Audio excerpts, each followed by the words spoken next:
Assalamualaikum warahmatullahi wabarakatuh.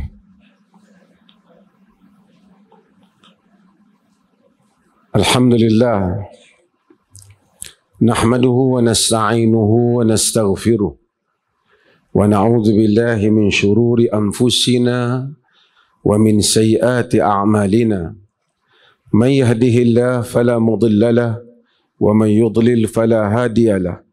Asyhadu an la ilaha illallah wahdahu la syarika lah wa asyhadu anna Muhammadan abduhu wa rasuluh, amma ba'd. Pengurusi yang saya hormati dan kasihi, sahabat saya yang berhormat Datuk Seri Ustaz Rizal Marikan, nama Marikan. Datuk Seri Reza ni dia memang ustaz. Dulu dia mengaji UIA bagian bahasa Arab. Pernah belajar di Kuwait. Tentu mungkin heran, macam pandai Arab. Memang dia pandai Arab. Pandai betul, bukan baru apa yang pagi tadi.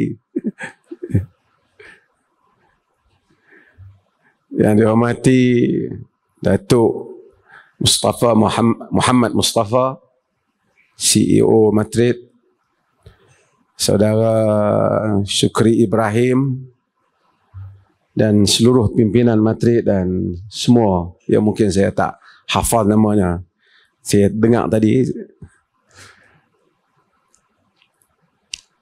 Saya sebut sikitlah, dan ini sekadar tazkirah saya ni. Bulan-bulan puasa ni saya tak pergi mana sangat.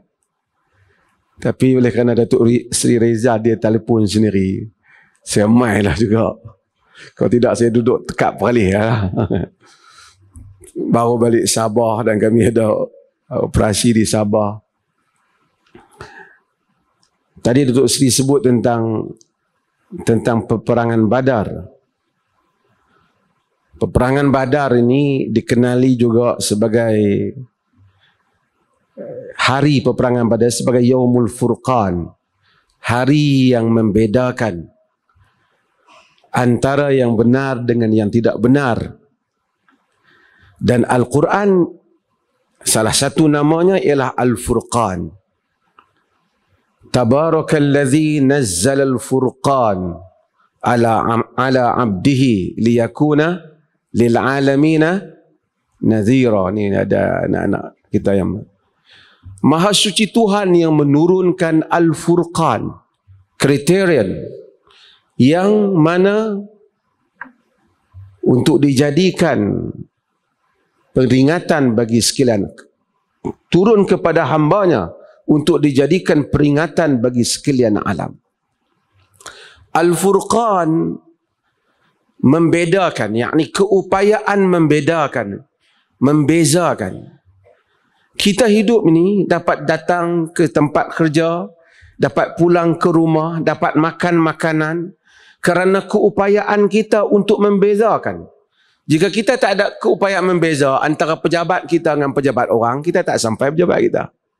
Betul tak? Antara rumah kita dengan rumah orang, kita tidak sampai ke rumah kita. Antara anak kita dengan anak orang, kita keliru. Lebih keliru kalau antara bini kita dengan bini orang. Maka Furqan, keupayaan, kemampuan membedakan antara suatu perkara dengan suatu perkara adalah asas untuk manusia hidup di atas dunia ini. Allah menurunkan Furqan yang terbesar, iaitu Al-Quran. Maka Al-Quran jika dibaca oleh kita, ia berupaya menjadikan kita mempunyai suatu ability, kemampuan membedakan. Jika kita membaca Al-Quran tetapi kita gagal untuk membedakan, bererti kita belum membaca Al-Quran. Ramai orang dalam dunia ini memperkatakan tentang mukjizat Al-Quran, the miracle of Quran. Apa dia mukjizat Quran? Of course, linguistik, soal bahasa merupakan soal salah satu mukjizat Quran. Tetapi walaupun bahasa memang mukjizat Quran. Quran tak dapat how many times Quran challenge supaya Quraisy Arab ketika mereka berada pada kemuncak keupayaan bahasa mendatangkan Al-Quran, mereka tak dapat mendatangkan surah pun sama seperti Quran. Tetapi keupayaan bahasa hanya akan dapat dinikmati oleh orang-orang yang pandai bahasa Arab. Itu pun hendaklah kepada level keupayaan mempunyai zauq ataupun taste sehingga dia dapat merasai language tu. Baru dia akan tahu. Kalau kita baru belajar bahasa, kita belum mampu baca buku Shakespeare, kita tak akan tahu keindahan bahasa. Sekadar kita dapat kenal dasar bahasa. Sehingga kita mampu mengetahui keseni bahasa. Kalau itu sahaja mukjizat Al-Quran, maka tak ramailah manusia di dunia ini yang dapat menikmati mukjizat Al-Quran. Mesti di sana satu mukjizat yang lebih jelas untuk dinikmati untuk semua manusia. Semua manusia boleh merasai, boleh experience mukjizat itu. Ialah mukjizat kandungan Al-Quran. Itulah yang telah menyebabkan bagaimana artis-artis barat yang membaca Al-Quran, walaupun tak ada guru lagi, hanya membaca translation Quran terjemahan, menganut Islam. Sehingga menjadi kerisauan di Eropah di dalam peperangan Israel menyerang Palestin sekarang ini. Al-Quran begitu laris di Europe dan kita tengok ramai tokoh-tokoh, ramai orang-orang barat yang menganut Islam. Kerana mereka nak tahu apa what Islam is. Kenapa keupayaan orang-orang di Palestin itu bertahan. Lalu mereka baca Quran. Mereka tak faham bahasa Arab. Mereka hanya baru dapat merasai terjemahan. Itu pun terjemahan bergantung kepada penterjemah itu. Pun begitu, mereka telah menganut Islam. Kerana inti kandungan Al-Quran. Apabila lebih lama seseorang itu berada di dalam dataran agama, maka dia akan lebih faham hal-hal yang sangat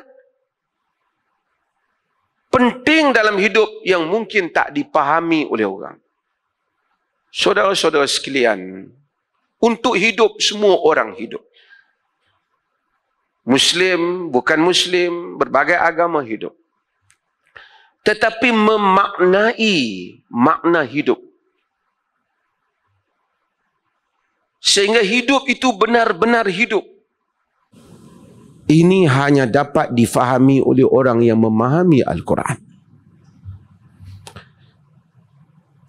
Saya buat beberapa contoh. Satu contoh yang penting kepada tuan-tuan.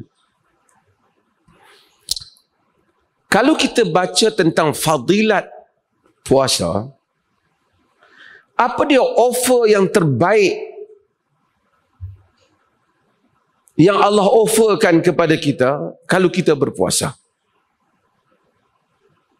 Ni adik-adik kita yang ada ni. Apa dia? Man sama Ramadan imanan wa ihtisaban, lagi? Ghufira lahu ma taqaddama min dhanbihi. Siapa yang berpuasa dengan iman dan harapkan keredaan Allah, diampunkan apa yang terdahulu daripada dosanya. Mungkin orang kata, that's all? Itu je. Sebab dia kata, ampun je, tak ada bonus-bonus lain. Ujung bulan ke, bonus raya ke. Sebab kita tidak dapat kerana kita tidak memahami perkataan maghfirah. Tadi Datuk Seri Reza sebut tentang Lailatul Qadar, malam Al-Qadar. Bila Aisyah tanya Nabi SAW dalam hadis yang semua kita hafal, apa patut dia doa kalau dia bertemu Lailatul Qadar? Apa doa dia? Ni, adik-adik kita ni, apa dia? Saya tengok ada ustaz seorang, ha? Allahumma afun, Allahumma innaka afun karim tuhibbul afwa fa'fu anna. Sebahagian riwayat Allahumma innaka afun tuhibbul afwa. Itu lebih kuat. Ada tambahan juga. Allahumma innaka afun tuhibbul afwa fa'fu anni. Ya Allah, engkau itu pemaaf dan sukakan kemaafan. Ampunkanlah aku. Kesemua hidup kita ini. Hidup kita ini. Sama ada kita sedar atau kita tidak sedar. Perkara terbesar yang kita perlukan ialah keampunan Tuhan. Dan krisis hidup manusia apabila dia tidak diampunkan oleh Tuhan. Saya buat satu contoh untuk dipahami dalam hidup. Al-Quran kata walillahil masalul a'la, Allah maha tinggi untuk diberikan contoh.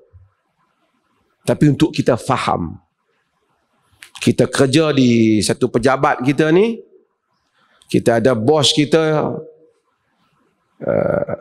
Datuk Muhammad Mustafa, kita tahu bos kita marah kat kita. Contohnya, kita mai kerja.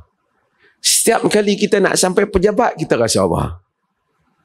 Serabut ke tak? Serabut. Kita tahu suami kita marah kat kita. Nak sampai rumah, kita tahu dia marah kat aku ni. Kita tahu ibu kita marah kita. Bila kita nak sampai rumah dia, ataupun kita jalan hidup.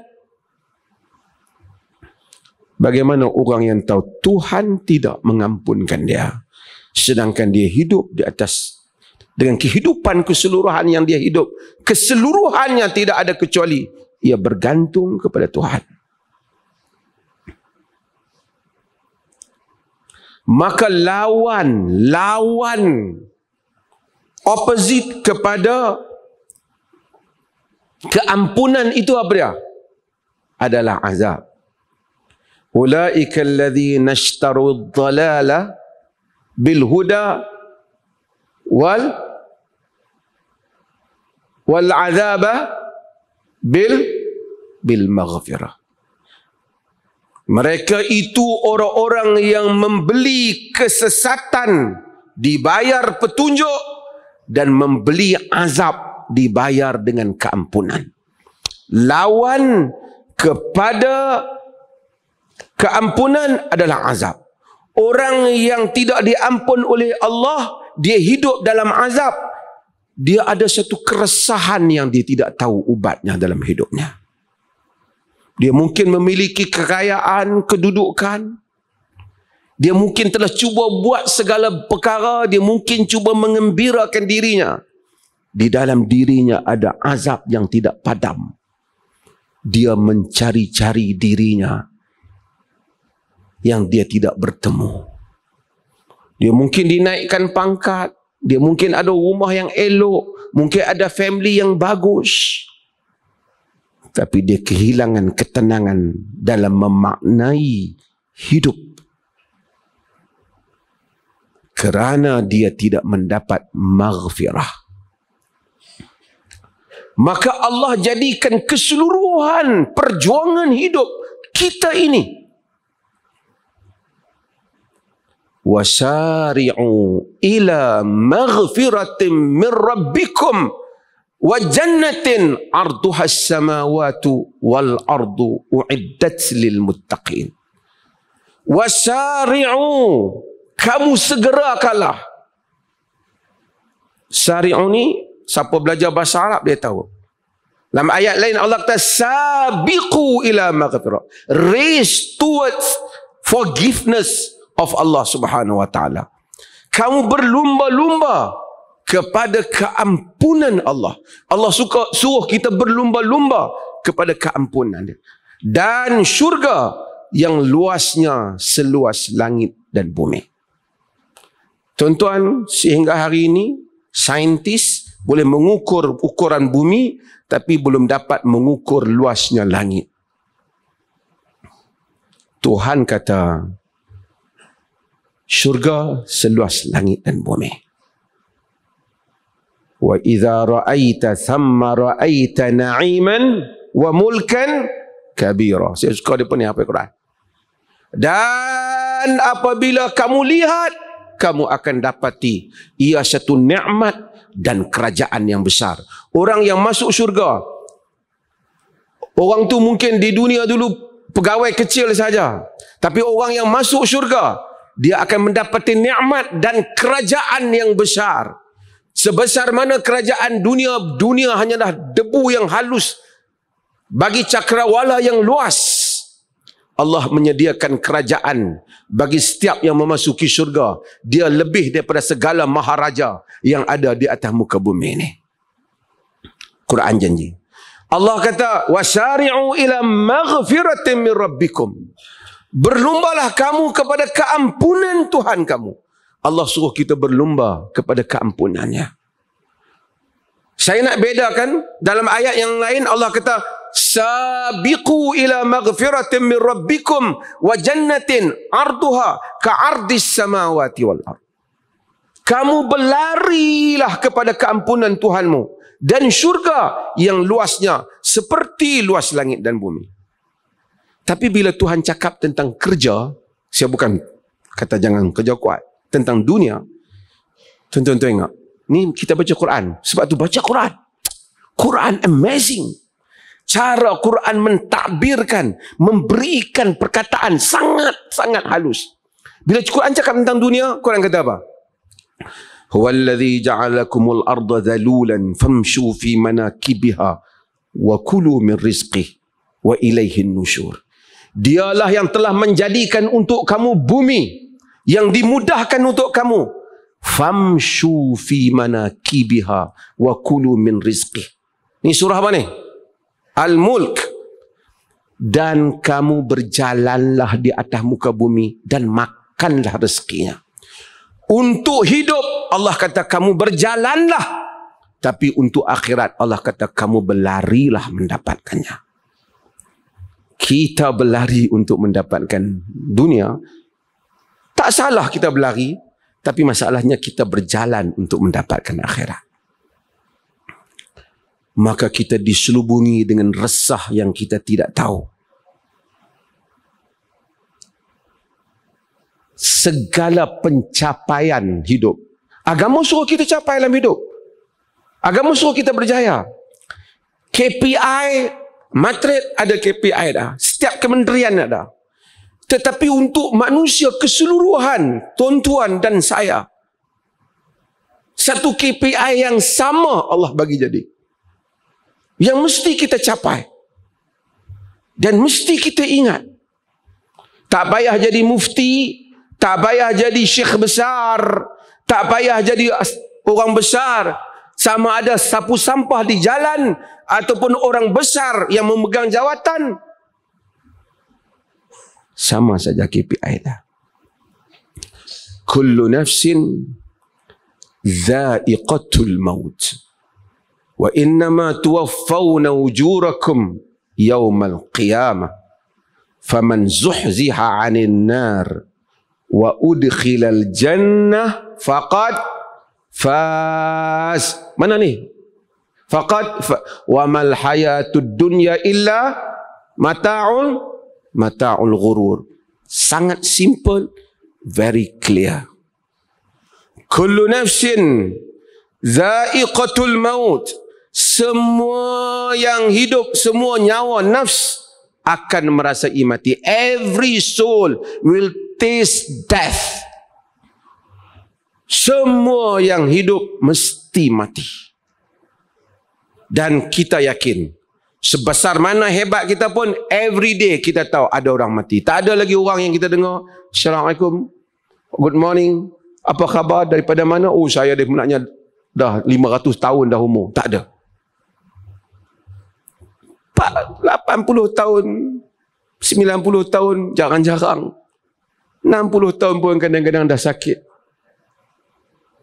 Kullu nafsin dha'iqatul maut. Wa innama tuwaffawna ujurakum yawmal qiyamah. Kamu hanya akan mendapat balasan kamu, full compensation adalah pada hari kiamat kelak.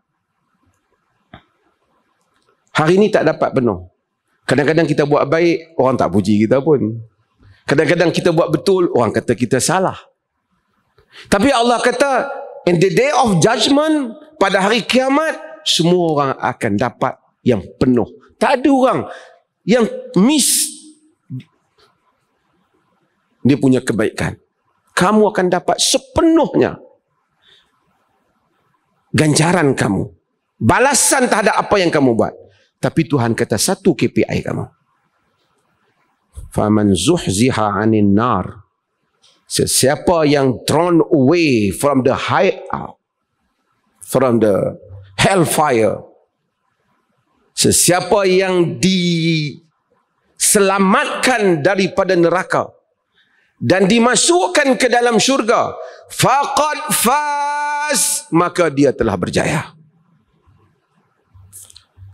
Wa mal hayatud dunya illa mata'ul ghurur. Tidaklah kehidupan dunia ini melainkan perhiasan yang menipu. Tuhan punya alam ini, Tuhan beritahu kita. You buat apa di dunia? Pencapaian, jawatan, Perdana Menteri, Presiden, Raja, Maharaja, Sultan. Kalau kamu selamat dari neraka, kamu masuk syurga, kamu berjaya. Kalau tidak, kamu gagal. Di dunia orang biasa, orang tak pandang, orang anggap lekeh, orang anggap tidak ada harga.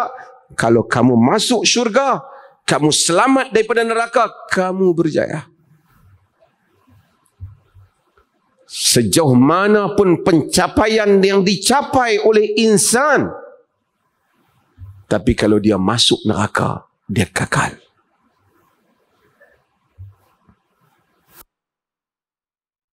Dan Allah bagi satu key, satu kunci untuk kita fikir faham betul-betul. Wa mal hayatud dunya illa mata'ul ghurur. Tidaklah kehidupan dunia ini melainkan perhiasan yang menipu. Delusion. Satu penipuan. Fulan semalam orang biasa, hari ini dia naik. Orang itu hari ini naik kemudian turun. Hari ini disanjung, tahun depan dia turun. 5 tahun lepas dia dipuji, hari ini dia dikutuk. Dulu dia orang paling cantik, hari ini dah tua. Dunia berubah. Dunia berubah. Semua orang yang berlumba-lumba untuk mendapatkan pujian manusia telah kecewa dengan kehidupan ini. Sekarang ni dunia medsos. Satu orang buat status, satu ucapan, satu tindakan, dapat thousands likes. Dia pun rasa happy. Mari minggu depan kes lain pula, beribu netizen kutuk dia. Sekarang macam tu. Berapa ramai orang politik yang beberapa tahun dulu diangkat, dipuji sampai tak ada tempat nak likes, hari ini telah dikutuk dan telah tidak dikenang. Berapa ramai orang yang telah membina mungkin bangunan-bangunan yang besar seperti ini. Pada hari ia dibina dan perasmian dia ditepuk tangan dengan penuh penghormatan. 10-5 tahun kemudian orang telah melupainya dan mengenang orang baru pula. Wa mal hayatud dunya illa mata'ul ghurur. Tidaklah kehidupan dunia itu melainkan perhiasan yang menipu. Semua yang kita buat dilupakan. Akhirnya sebahagian tokoh tinggal bagi nama jalan, nama bangunan. Diletakkan dalam buku-buku sejarah, diingati ketika anak murid ingin memanggil peperiksaan. Bersendirian dia menghadapi Tuhan di atas apa yang telah dia lakukan di atas muka bumi. Jika ia lakukan dengan jujur, maka dia mendapat pahala. Jika dia lakukan untuk mengangkat namanya, dia tidak membawa pulang apa-apa, bahkan mungkin dosa. Wa mal hayatud dunya illa mata'ul ghurur. Saya yang bercakap ini, yang mungkin orang kata mufti, ditipu oleh dunia dengan jawatan dan keadaan saya. Orang lain juga ditipu. Kerana dunia itu sangat hebat penipuannya. Ketika seorang bercakap tentang ikhlas, dia tidak ikhlas. Ketika seorang bercakap tentang dunia itu menipu, dunia sedang menipunya.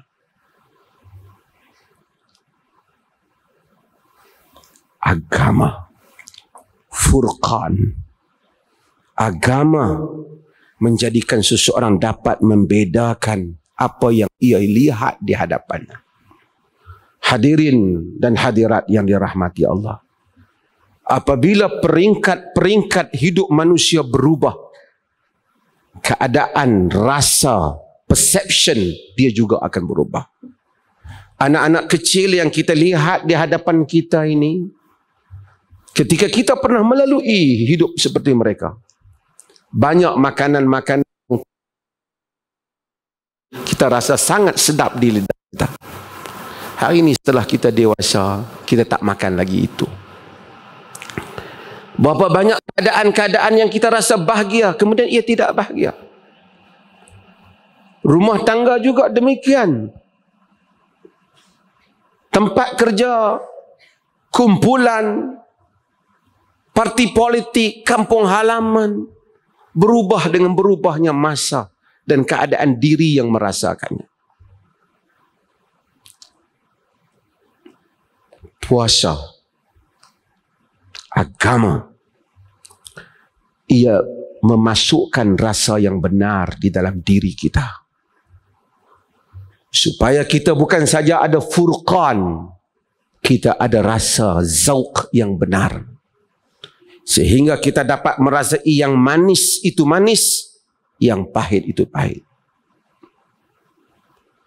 Sebab itu Al-Quran menyifatkan fi qulubihim marad, pada jantung hati mereka ada penyakit. Fazadahumullahu marada, Allah tambah untuk mereka penyakit. Apa penyakit? Orang yang berpenyakit mempunyai timbangan yang berbeza. Biasanya orang Melayu ni masa sakit itulah kita bawa makanan yang sedap. Masa kita sihat dia tak bawa dah kat kita. Tapi apabila kita sakit, dia bawa yang sedap. Kita makan yang sedap, kita kata pahit. Kita kata aku tak dapat rasa. Bukan kerana makanan berubah rasa seperti tadi, tetapi tubuh telah berubah keadaan kerana ada penyakit di dalam tubuh. Apabila tubuh kita sakit, kita gagal melihat yang menipu itu tipu, yang benar itu benar. Lalu kita merasai dunia sangat manis dan merasai furqan, kebenaran itu adalah pahit. Agama datang untuk membetulkan hal ini. Sehingga seseorang boleh tersenyum dengan kebenaran walaupun orang lain tidak menyukainya, kerana dia telah mempunyai rasa yang betul. Sehingga seseorang dapat hidup bahagia dengan Allah walaupun orang-orang lain tidak suka. Apabila dia mengetahui di situ adanya redha Allah. Sehingga manusia mencapai ke peringkat itu, barulah diturun bermakna yang dikatakan Tabarakalladzi nazzalal furqan ala abdihi. Maha suci Tuhan yang telah menurunkan Al-Furqan, yakni Al-Quran ini kepada hambanya. Ini yang dilakukan oleh Quran. Ini yang menyebabkan kehairanan orang-orang di barat apabila mereka yang masuk Islam meninggalkan kemewahan hidup, sanggup kerana membaca Al-Quran merubah kehidupannya. Ini yang mengherankan, kenapa pada kesejukan malam ketika orang enak tidur, orang-orang mukmin bangun mengambil wuduk dan menunaikan qiyam, berdiri bersendirian dalam kesunyian malam, berdoa kepada Allah, bersalat, berdoa, sujud dan memohon keampunannya. Tidaklah kita dapat menikmati nikmat ini selagi lidah kita ini lidah orang yang tidak sihat, lidah orang sakit. Kalau orang sakit, ubatnya mungkin diberi oleh doktor sebagai menghilangkan panas ataupun virus yang ada dalam diri dia. Tapi orang yang berpenyakit tentang dunia ini, ubatnya tadi keampunan Tuhan. Untuk mencari keampunan ini, maka Allah telah menyediakan banyak perkara supaya kamu sampai ke dataran keampunan. Salah satunya puasa. Dan hadis itu juga menyebut, man qama Ramadan imanan wa ihtisaba ghufira lahu ma taqaddama min dhanbi. Siapa yang berdiri pada bulan Ramadan, iman dan mengharapkan pahala, Allah ampun dosa dia. Saudara-saudara, saya sendiri, tuan-tuan sekalian, kita berjuang untuk keampunan Tuhan. Dan kita berjuang untuk itu sehingga kepada nafas kita yang terakhir. Saya selalu sebut dalam banyak, ingatkan diri saya, orang mukmin tak pernah tamat cita-cita dia. Orang-orang yang minat novel atau novel yang paling masyhur dalam dunia ni, yang diterjemahkan dalam semua bahasa hampir, The Alchemist. Dalam The Alchemist tu dia cerita bagaimana cita-cita telah menghidupkan manusia.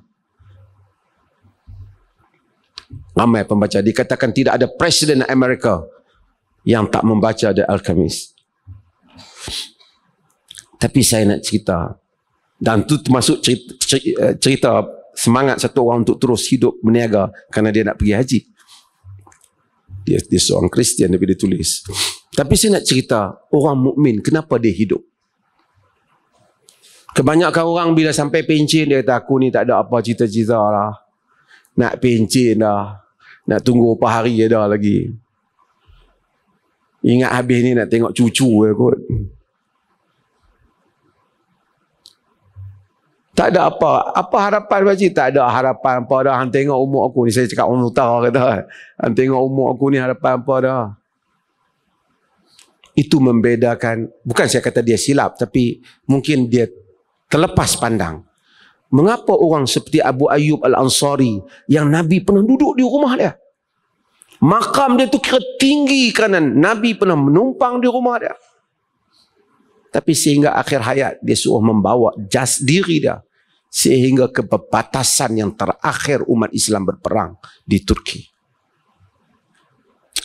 Sebab orang Islam ini, selagi dia tidak pejam mata, mimpinya ialah keampunan Tuhan. Dan mimpinya adalah syurga. Sesiapa yang tidak bermimpi syurga dan tidak memperolehi keampunan Tuhan, dia menderita di dunia ini, struggle dengan perjuangan yang dia pun tidak tahu dia sebenarnya cari apa. Dia tersesat di dalam diri dia sendiri, sehingga kadang-kadang dia tak tahu dia nak buat apa. Dia nak please orang tu, dia nak please orang ni. Dia dah dapat dah jawatan tu, dia dah dapat dah kedudukan ni. Tapi dia meraba-raba. Ada sesuatu yang missing in my life. Dia terlepas perlumbaan mencari keampunan Tuhan. Dia terlepas cita-cita yang besar. Wa jannatin arduhas samawati wal ardh. Syurga yang luasnya bagaikan langit dan bumi. Hadirin yang dirahmati Allah, ini adalah tazkirah saya untuk diri saya sendiri. Supaya kita membetulkan persepsi hidup. Dunia kita ambil macam Datuk Sri Rizal kata, wabtaghi fima ataka Allahu darul akhirah wala tansa nasibaka minad dunya. Tengok Quran amazing, tuan-tuan. Dia kata carilah apa yang Allah datangkan padamu, pada hartamu, fima ataka Allah darul akhirah. Apa yang harta Allah beri padamu, kamu cari darul akhirah. Kamu cari darul akhirah. Cari akhirat. Wala tansa nasibaka minad dunya. Jangan kamu lupa habuan kamu di dunia. Saya buat contoh ayat. Kita nak pergi satu tujuan. Nak balik kampung. Kau pun dah balik kampung tu, singgahlah rumah makcik kau. Tapi makcik kita bukan tujuan utama. Cari dengan harta yang Allah bagi akhirat. Cuma kau jangan lupa habuan kamu. Ia di pinggiran, tapi jangan lupa. Ia bukan bermaksud kamu cari dunia sebanyak mana kamu cari akhirat. Wabtaghi fima, yang kamu cari ialah dunia, yang kamu cari ialah akhirat. Dunia hanya kamu jangan lupa, supaya kamu dapat hidup di atasnya secara terhormat. Ketika umat Islam berfikir seperti itu, dunia berada di dalam genggaman mereka. Futuhat di dalam bulan Ramadan, pembukaan, the openings, pembukaan kota, sehingga Islam menjadi empire yang besar. Ketika dunia mereka tidak lupa, tapi akhirat yang mereka cari. Tetapi ketika dunia telah orang Islam cari, akhirat kadang-kadang kita tak lupa. Orang Islam tidak menguasai apa-apa pun pada hari ini. Mudah-mudahan Allah Subhanahu wa taala merahmati kita semua dan diberikan kebaikan kepada kita. Ini tazkirah ringkas saya sebelum berbuka puasa. Saya tak tahu buka apa sini. Boleh ada sisi soal jawab ke sini? Terima kasih banyak. Mungkin bagi peluang kepada pihak, saya tengok pengurusi pun dah berdiri di situ. Terima kasih kalau ada terkasar bahasa, mohon dimaafkan. Mudah-mudahan tercapai maksud yang ingin saya sampaikan. Sekian, wassalamualaikum warahmatullahi wabarakatuh.